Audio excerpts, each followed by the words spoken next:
Forgive me, Father, for I have sinned.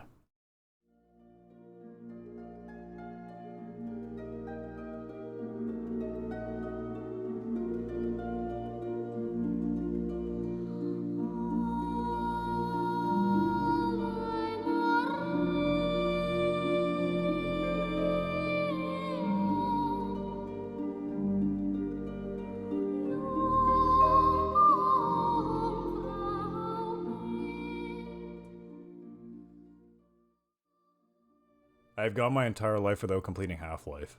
I never had access to it growing up. I was either playing Quake, Quake 2, or Duke Nukem. It wouldn't be until I was in my teens that I would first play it. Obviously time had passed, and Half-Life quickly became dated by the time I got around to it. First it was because, at that time, the graphics were bad in my eyes. Halo, Halo 2, Half-Life 2, they'd all been released before I'd gotten a chance to play Half-Life 1.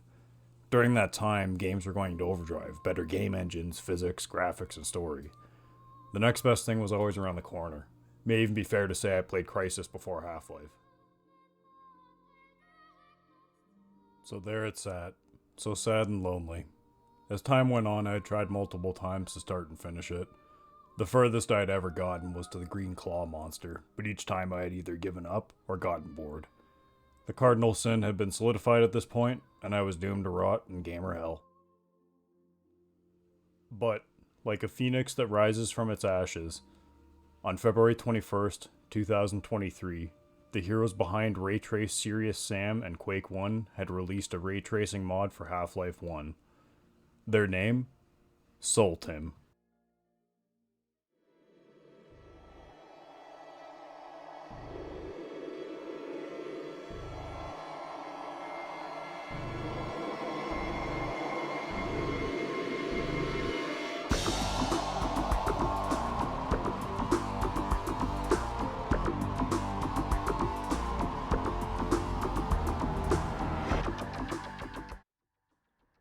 I am a ray tracing fiend.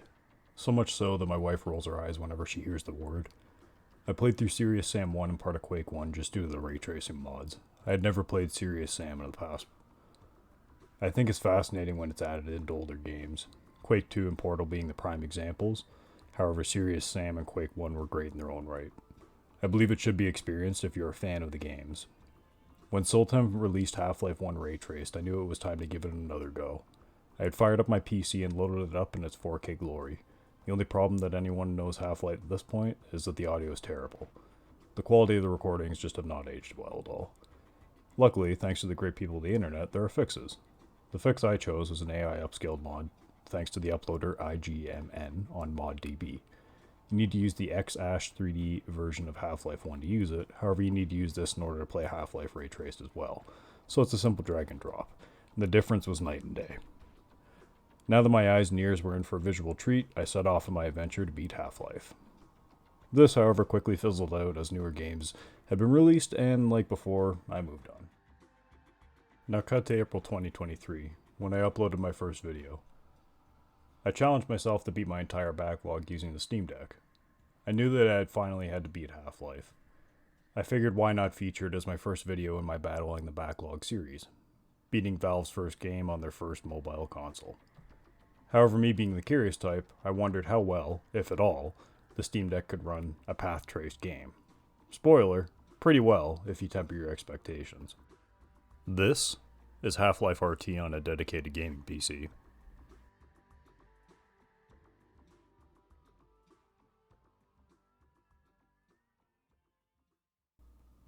And this is Half-Life RT on the Steam Deck. Hard to tell the difference, I know.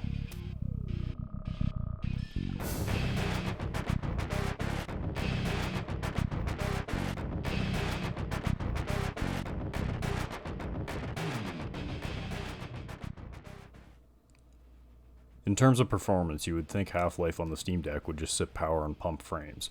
However, adding ray tracing to the mix can result in a challenge even for the most competent of desktops, let alone the Steam Deck. I went into it optimistic, but with my expectations severely tempered.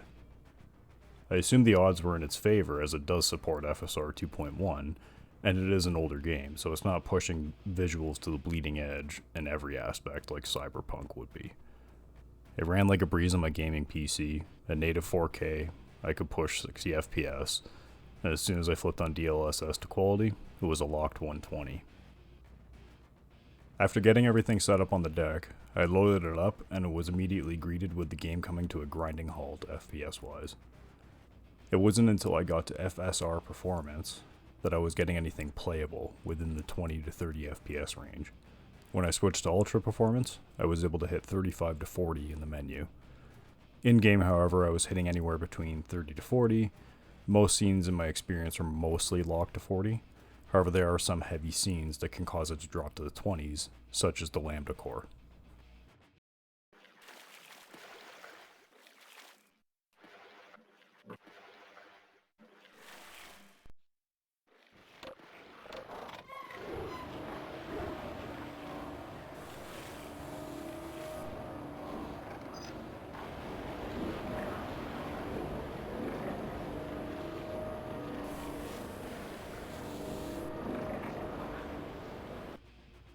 Most of my time spent playing Half-Life RT, performance was pretty acceptable to me. Let me get this straight, this is not a locked 60, 40, or even 30 FPS game on the Steam Deck. I had to set FSR to Ultra Performance to get what I would say is acceptable performance to me. Even in performance mode, if you're aiming for a 30 FPS lock, it wouldn't hit it most of the time. It may in interior and less busy scenes, but for a more stable experience, I recommend Ultra Performance. Naturally, this results in the game turning into a blurry mess. There are no options to change other than resolution, as well as pressing X on the keyboard will swap between RT Global Illumination and the baked-in lighting.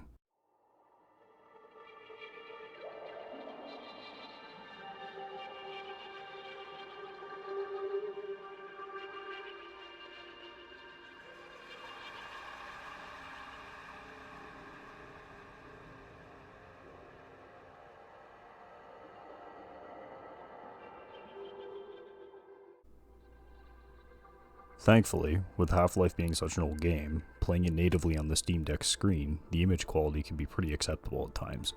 Depending on the scene, typically more simple scenes, it can look pretty impressive and oddly beautiful in its own right. Heavier scenes or faster paced combat encounters, heavily ghosting can be noticed. Even with all of its visual faults, I still found myself drawn to playing on it. Potentially watching this video on your phone may help replicate on how good it can look on a smaller screen. What was not pleasant was docking the deck to the TV to capture footage. Obviously on a bigger screen, all the visual faults are way more apparent. This is what the footage looks like blown up.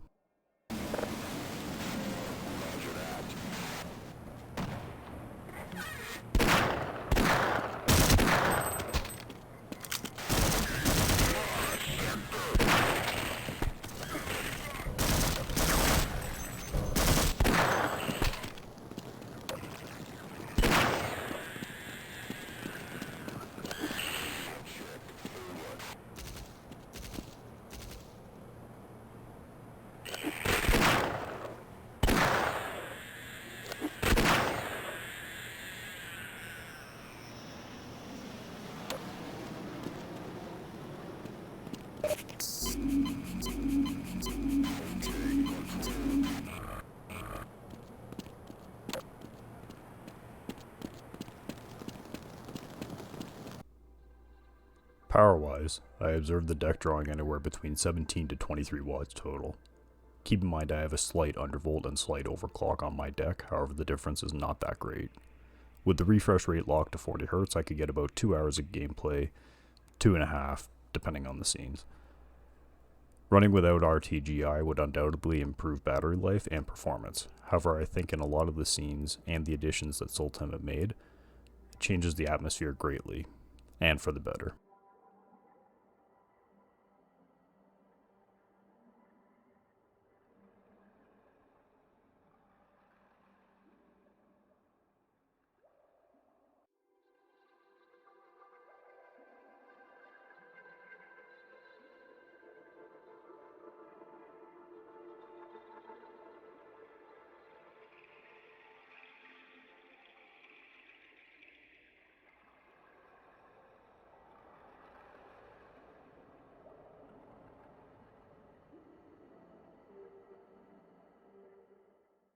depending on what your standards are like, you can have a pretty good time playing Half-Life RT on the deck. Just note that I played this on Windows. So, how does it play on deck? Half-Life 1 is marked as playable on deck, with these issues. My main issue was needing to bring up the on-screen keyboard to get to the menu. You can set a custom button for pause, but it's just a pause. A pain, but not a deal breaker. As a pro tip, I set my quick save to the back button. There was a lot of save scumming involved. Now getting to the gameplay, let me just get this out of the way. It sucks. On the Steam Deck. Setting up the controls were okay, but I never truly felt like it was meant to be played that way.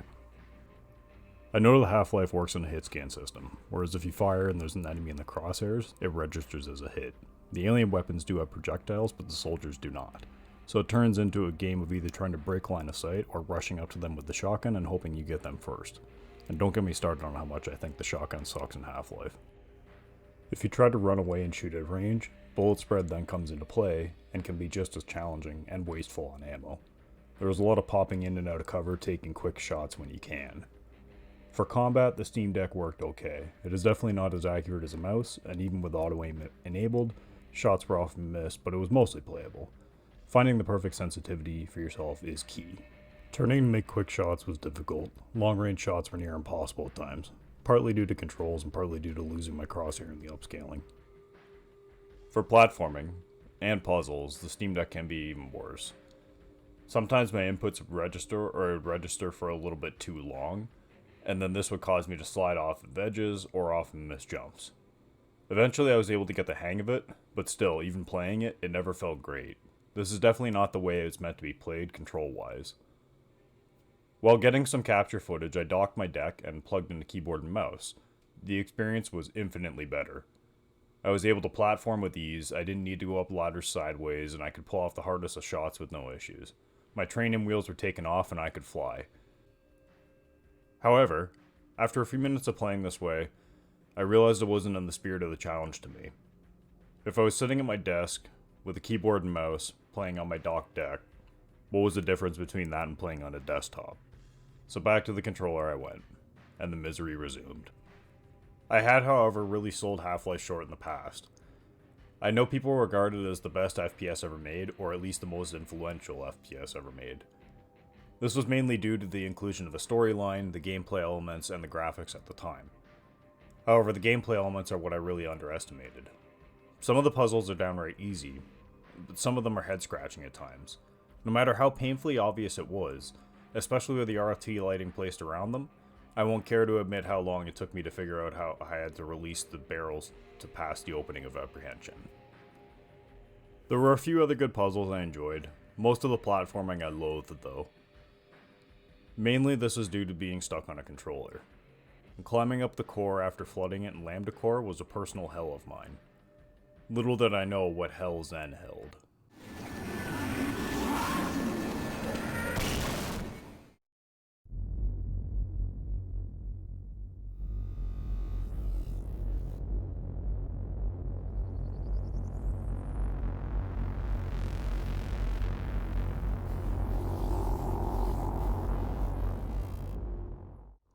Playing through Zen for the very first time, on the Steam Deck, was interesting. I had heard and seen many things as to why Zen was bad, whether it was due to poor level design, the drastic change in gameplay, or just being plain boring. Let me tell you, it was not great, but I didn't necessarily hate it. It was interesting playing through it for the first time. The level design is a big change, and the abundance of jumping puzzles was a little off-putting, especially on the deck. Lining up the first few jumps were okay, but as you progress, the jumps get more and more precise and intricate. Add to it enemies shooting at you, and you are left with a bad time. A nice change was the gravity. Having the jumps being a little bit looser seemed to help, which I suppose was by design. The thing about Half-Life is, it doesn't hold your hand or have an ever-present waypoint showing you where to go or what to do. It was a refreshing change of pace from modern games. Getting to the Nihilith was a challenge, but a well-earned challenge. However, the jumps and gameplay presented in beating the final boss were damn near impossible at times on the deck.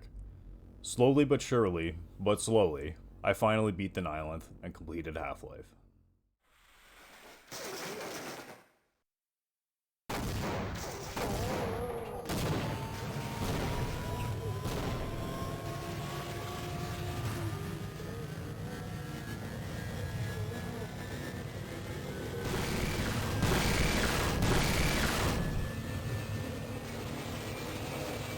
and of course died right after.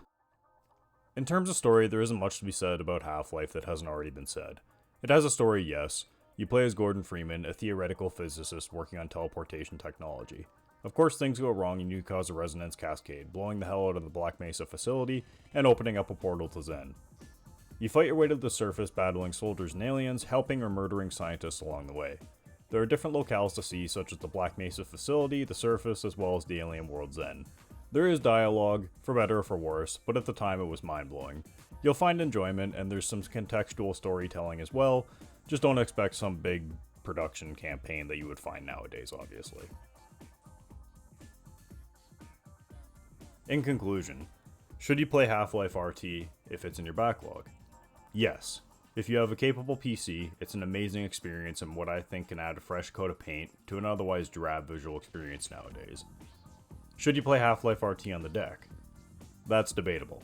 Don't get me wrong, I think playing it on the deck is not a terrible way to play, but there are better ways, mainly with a keyboard and mouse. Visually, the game can look okay at times. The smeared mess of pixels still resembles Half-Life, and due to the low polygon count, it being upscaled from 33% of the deck's resolution, doesn't immediately make it look awful on the 7-inch screen. If you haven't played Half-Life before like me, playing it on the deck in general for my first full playthrough may have immediately handicapped myself, mainly control-wise. If you're playing it on the deck, play it with a keyboard and mouse, if you don't have any other option to play. If you have played before, but don't have a ray tracing capable PC, I suggest you at least check it out. Like I said, it can be pretty cool and mesmerizing at times. At the bare minimum, load up your favorite level and play through it. It may not be the best experience, but it's an enjoyable experience nonetheless. This could be a new interesting way for fans to revisit an old favorite. If you have a ray tracing capable desktop, even if slightly, you can likely have a much better experience there, and I suggest you play it on there, as you'll be in for a visual treat. So was it worth it? Yes and no. I can now say I have beaten Half-Life. Whether it was better than the vanilla experience, that's still up for debate. Some people think RT mods to old games ruin the aesthetic. I personally think it's a nice visual addition and something that can completely change the way a game looks and plays. It can definitely add to the horror element in Half-Life. But now that I've beaten the first, I'll have to move on to the second. Eventually. If you made it this far to the video, thanks for watching. Have you played Half-Life Ray Trace in the past, or are you planning on to in the future? If you're planning on checking it out on the deck, let me know. And I hope you have a great day.